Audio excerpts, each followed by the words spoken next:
Girls, imagine, 2 days na akong tinatawagan ni Mami, pero hindi ko siya sinasagot. Ayokong makita niya yung mukha ko sa FaceTime, baka matakot siya. Eh di i-message mo na lang muna siya sa WhatsApp. Sabihin mo okay ka lang. Sabihin mo pumutla ka lang kasi sa whitening cream na ginagamit mo, di ba? Girls, wala naman akong pakialam eh, kasi nandito naman tayo sa country house. Wala namang makakakita sa atin. Yun nga lang, after summer, paano tayo papasok sa school? Sigurado pagtatawanan kayo o kaya matatakot sila sa inyo. Ha? Ano yan? Letter? Siguro galing sa mga boyfriends natin. Anong nakasulat, Diana? Para sa mga pinakamagandang girls. Oo na, para sa mga most beautiful girls. Pero no offense girls, ako yung pinakamaganda ngayon. Nagsasabi lang ako ng totoo. O sige na, ano nang nakasulat? Ang pangit ng sulat, sana maintindihan ko. Girls, ini-invite namin kayo sa Zombie Cafe. Diana, Kitty, and Nat. Gusto naming i-date yung mga pinakamagandang girls para mamatay sa inggit yung mga friends namin. See you sa date natin mamaya ha. From Zip, Zach, and Zakat. O girls, date daw. Ano sa tingin nyo? Syempre payag ako. Zombie Cafe. Ang cool. Gusto ko doon. Girls, sasama ako sa inyo. Ayoko maiwan dito kasama yung baliw na Zalina. Girls, relax. Bakit tayo pupunta? Kitty, bakit naman hindi? Ayaw mo? Baka sabihin nila easy to get tayo. Binabasa na nila. Hintay ka lang, lalabas na yun, sasabihin nila. Okay guys, payag kami. Pwede rin hindi sila pumayag.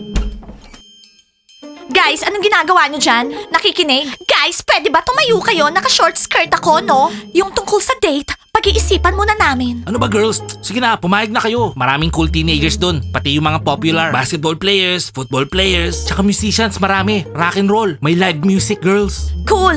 Pero kung meron mga teens doon, lalo na yung mga popular, kailangan namin mag-ayos. Ano bang suot ng mga zombie girls? Anong fashion nila? Anong fashion? Syempre, ragged yung mga dress nila. Why not? Easy ka lang dyan. Yung mga zombie girls, fashionable, tsaka cute. Girls, na-offend yata natin yung mga zombie boys. Okay, mangangalkal kami ng damit. Kung meron kaming nakitang maganda, sasama kami sa inyo sa date. Okay na. Sasama din ako sa zombie cafe. Zakat, anong gusto mong isuot ko? Yung blue o yung red? Anong mas bagay sa akin? Zalina, isuot mo na lang yung cheerleaders uniform mo. Mas cool sa'yo, mas bagay sa'yo, cheerleader zebra. Zakat, kailan ka ba natitikilan? Suot mo na lang yung blue. Nag-decide kami ni Zalina na magiging friends na lang, okay? So ano girls? Papayag ba kayo o hindi? Bakit ba kailangan pa namin kayong pilitin ha? Oo nga girls. Oh, ang sama naman natin kung i-reject natin sila. Okay? Alright guys, magpa-party tayo mamaya! Okay, magkaka-chance ako kay Sakat ngayon. Babalik na siya sa akin. Guys, sandali lang. Parang meron nagsisinungaling sa atin. Pizza, ice, nasan yung milkshake namin? Sabi niya pag may nag-order ng cake, may libreng milkshake. Nasaan na? Bakit walang milkshake? Oo nga, 2 beses ako umorder ng cake. Wala pa ring milkshake. Kung hindi niyo ibibigay yung milkshake, igawa niyo na lang kami ng lemonades. Guys, relax. Wala pang nagde-deliver ng milk kaya walang milkshake. Narinig niyo yun? Walang milk.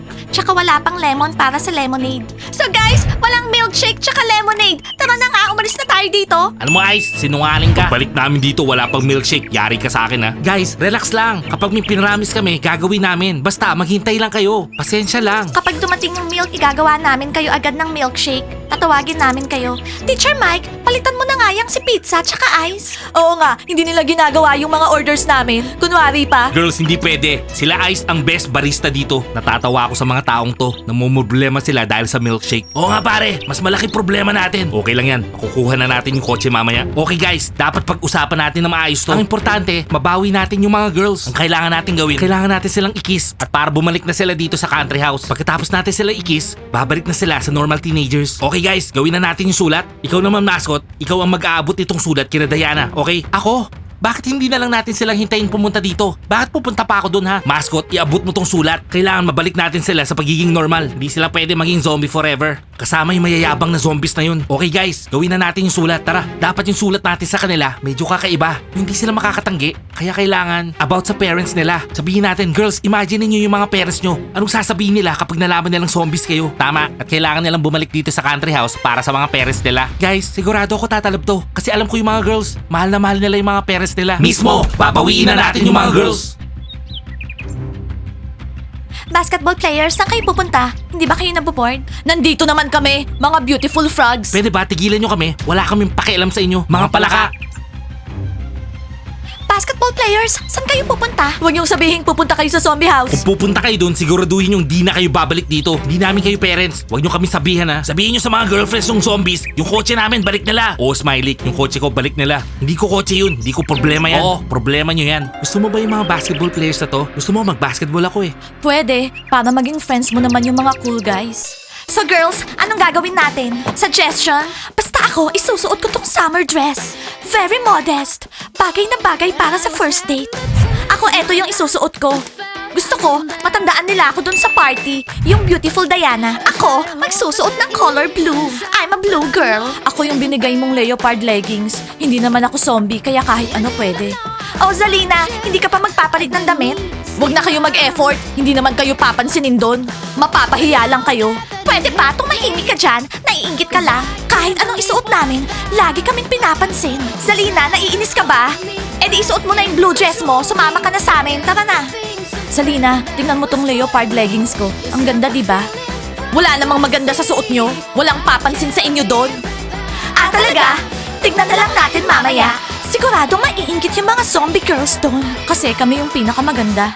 Mary, hindi ka naman zombie. Hindi ka welcome doon sa cafe. Kaya mag-ingat ka sa mga zombie girls. Ano? Mary, don't worry. Kasama natin yung mga coolest boys. Hindi ka nila pababayaan. Kasama ka namin. Zalina, wag mo nga kaming takutin. Ikaw naman, Kitty. Ang pangit ng damit mo. Old fashion. Bakit ba hate na hate mo ko ha? Obvious ba? Siyempre nagsiselo siya kay Zakat. Girls, wag na natin pansinin yan. Masisira lang yung mood natin. Mag-enjoy na lang tayo. Party! So guys, paano natin uumpisahan yung sulat? Ganito ba? Dear girls. Hindi! Mascot, isulat mo. Girls, namimiss na kayo ng parents nyo. Yun. Oo, dapat yung sulat about sa parents nila. Sabihin nyo, yung parents nila nagwo-worry kasi hindi sila sumasagot sa FaceTime. Sulat mo yung mascot. Mascot, sulat mo. Diana, yung mami mo, laging tinatawagan si Smiley. Lagi ka na lang niya pinagtatakpan. Sinasabi niya, nagsha-shower ka, kumakain ka, busy ka, ganun. Yung talaga magigilty sila. Sabihin mo, Kitty, yung daddy mo, pupunta dito sa country house kasi hindi ka daw sumasagot sa mga tawag niya. Yun, pwede na yun. Girls, bumalik na kayo dito sa mga basketball players para maging normal ulit kayo. Dahil hindi kakayanin ng parents nyo kapag nalaman nilang zombies na kayo. Ano boys, okay na ba to? Oo mascot, tas sabihin mo, PS, nag-aalala kami sa inyo. Bumalik na kayo please. Okay mascot, sige na, dali mo yung sulat kina Diana. Sabihin mo, galing sa amin yan, okay? Sabihin mo, huwag na silang mahiya, huwag silang matakot. Bumalik na sila dito sa country house. Okay guys, basta pag di umubra to, huwag niyo ko sisisihin ha. Mascot, good luck! Sana isipin nila yung parents nila para gumana tong plano natin. Oo nga bata, sana nga. Bakit ang tagal niyo mag-deliver ng milk? Hindi kami makapagtrabaho ng walang milk. Alam niyo naman yun, di ba? Nasa yung delivery nyo ng prutas. Alam nyo ba gaano kainit? Lahat gusto uminom ng lemonade. Ice pizza? Okay, sandali lang. Simula ngayon, hindi na kami o-order sa inyo. Che, Rats, anong kailangan nyo? Ayan yung list ng products. List ng products na kailangan nyo dito sa cafe. Tingnan nyo. Bahala ka, hindi na ako o-order sa inyo. Okay Rats, ano yan? Anong okay? Tingnan nyo. Basahin nyo nga. Huwag nyong sabihin sa amin na may kulang dyan sa listahan. Basahin nyo na. Milk, cream, oranges, apples. Alam nyo Rats, tigilan nyo kami. Hindi nyo kami matatakot, no? Cafe namin to. Kami ang masusunod. Malinaw ba yon? Makinig kayo. Hindi kayo yung magde-decide dito. Kami yung masusunod. Ginawa kaming supervisor ng cafe ni Teacher Mike. Girls, may problema ba dyan? Okay. Okay, susundin namin yung listahan nyo. Teacher Mike, walang problema. Naiintindihan ni Ice tsaka pizza. Simula bukas, iti-check namin yung cafe nyo. Araw-araw. Guys, dapat kasi ayusin nyo yung trabaho nyo. Okay, Teacher Mike, walang problema. Lalagyan ko ng asin yung mga lemonade nyo. Ice, huwag ka naman bumubulong-bulong dyan. Maging responsable kasi kayo. Trabaho nyo yan, ayusin nyo. Saan kayo makakahanap ng cafe na walang milkshake tsaka lemonade? Pizza, idea mo kasi yung free milkshake na yun eh. Ice, hindi ko naman alam na hindi sila magde-deliver ng milk ngayon. Susulat na ako. Zombies, last warning na to. Ibalik nyo na yung kotse namin. Di maisulat mo. Kapag bukas, hindi nyo pa sinori yung kotse namin, gagawin namin, tatawagan namin yung parents ng mga cheerleaders. Sasabihin namin zombies na sila. Aha, eto pa. Akala nyo cool kayo? Oo, cool kayo. Pero kaya namin kayo balikan. Ibalik nyo na yung kotse ko. Tapos sulat mo, hindi kami nagbibiro. Maghihintay kami hanggang bukas. From Dima and Kev, cool football players. Pwede na to. Okay pare, tapos na. Pare, kapag nabasa nila yan, sigurado ibabalik na nila yung kotse mo. Pare, paano kung biglang umulan? Tapos yung sulat natin mababasa. Siyempre, hindi nila mababasa nun. Oo nga no. Oo, si Mascot oh. Bilis, paabot mo yung sulat natin. Yo, Mascot. Football players, nagmamadali ako. Kung ako sa inyo, hindi ako tatambay dyan no. Ano daw sabi niya? Mascot, halika dito. May papaabot lang ako para kay Diana. Eto, guys, ano ba yan? Di ba sabi ko nagmamadali ako? Pupunta ako sila Diana. Yung pala sakto Ibigay mo to kay Diana. Sabihin mo, isulat na yan para sa mga zombie boys. Sige na, kunin mo na yung sulat. Guys, hindi pwede. May sulat din ako. Galing kina Smiley. Aabot ko rin kay Diana. Kaya kayo na mag-abot niyan, okay? Ginagalit ako nun. Sige pare, lagay na lang natin doon sa kotse. Kapag di nila nabasa, gagawa tayo ulit ng bago. Kung hindi ulit nabasa, di gagawa ulit ng bago. Baka naman 1 taon natin sila sulatan. Hoy, mga pangit na zombies, basahin niyo yung sulat ko Red baby, malapit na tayo ulit magsama. Pare, huwag mo hawakan. Hinawakan ng mga zombies yan Pare, ano ka ba? Baby ko yan. Bye. Tara na. Girls, ready na ba kayo? Patingin naman. Oo, ready na kami. Makikita na nila tayo. Hello boys! Anong say nyo? Girls, solid kayo. Maglalaway yung mga zombies dun. Wow, Kitty. Sobrang ganda mo dyan sa dress na yan. Nat, lahat na makakita sa'yo, mababalo sila. Mary, lalo ka naging sexy dyan sa leggings mo. Ang cute.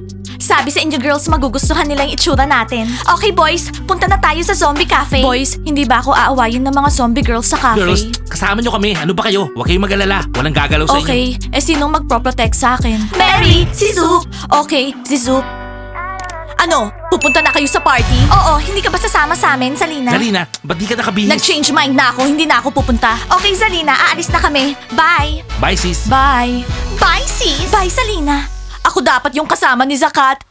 Naka-blue dress sana ako. Oh, hi, mascot! Hello, girls. Para sa inyo pala to, Mascot, sorry. Nagmamadali kami. May party kaming pupuntahan. Sa zombie cafe. Bye, mascot. Girls, importante to. Grabe, gutom na ako. Gusto kong kumain ng cake. Zip, ano yan? Ewan, mukhang may nag-iwan ng sulat dito Ano? Yung car wash may promo? Hindi ko kailangan to. Ako naglilinis ng kotse ko.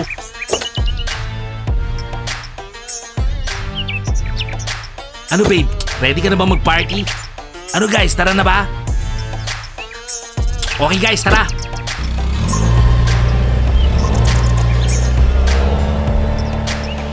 Anong sasabihin ko sa mga basketball players? Sasabihin ko may date sila Diana kasama yung mga zombies. Magagalit sa akin yung mga yun. Ano ba nangyari sa mga girls?